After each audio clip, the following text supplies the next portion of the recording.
So the Clifton is probably Hoka's most notable shoe. It was one of the first super cushioned and very light shoes to go mainstream. So throughout the years, the Hoka Clifton has had its ups and downs, but I'd say it's back to being the crowd pleaser that we once knew and loved. Plus, it's even expanding its lineup. So a couple years ago, I made a more detailed video going into the evolution of the Hoka Clifton. So I'm gonna do just a quick recap and add in the latest Cliftons.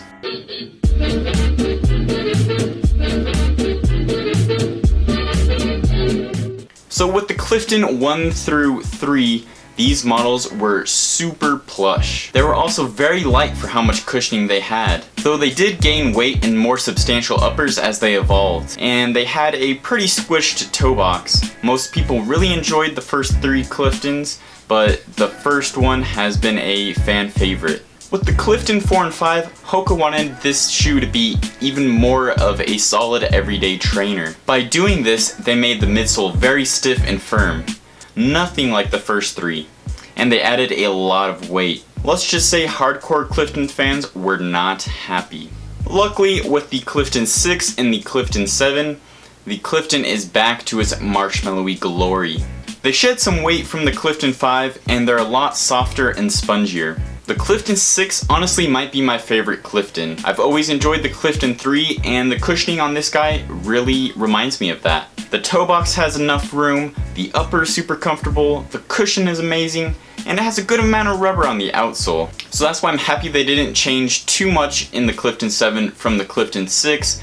They just tweaked the upper a bit. Alright, so let's talk about Hoka's Clifton lineup for 2020. There's essentially 3 models, and I'm including the Rincon as one of these models because it shares so much DNA with the Clifton. So if you're looking for a lightweight trainer, the Rincon has enough cushion but still responsive enough to pick up the pace or just log everyday miles. Plus, the minimal upper kind of reminds me of the very early Clifton days. Like I mentioned, the Hoka Clifton 6 and 7 has returned the Clifton to its earlier marshmallowy soft cushioned days. This makes it great for long runs, recovery days, and just everyday training. It's more plush than the Rincon since it has a more substantial upper and tongue padding, an ortholite sock liner, and the softer midsole. So new in 2020 is a third spin-off of the Clifton line, and that is the Clifton Edge. This is a brand new model that kind of looks like a mix between the Elevon and the Clifton,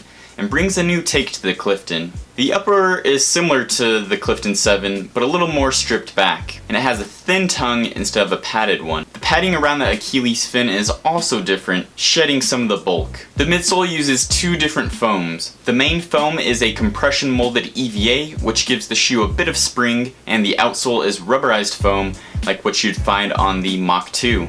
These combinations of foams are supposed to help make the shoe a bit livelier and easier to go faster than it is in the Clifton 7, where you kind of sink in a little bit. The firmer ride mixed with the more aggressive rocker makes the shoe snappier than the Rincon even. It honestly kind of reminds me how Nike released the Pegasus Turbo as a lighter weight, more speed-oriented version of the Pegasus with a different foam for more expensive price tag. So I personally use the Rincon for up-tempo training and longer tempo runs. I use the Clifton 6 for everyday training, recovery runs, and long runs. And now I can throw the Clifton Edge into the mix and use it for both, since it does have enough cushioning for recovery days, but it's also responsive enough to be used for workouts. So that's it for this video. Check out the original Clifton Evolution video that goes more in depth. And stay tuned because I will be getting my hands on the Hoka Clifton Edge, which I think goes up for pre-order June 15th, so I will be doing a review of that.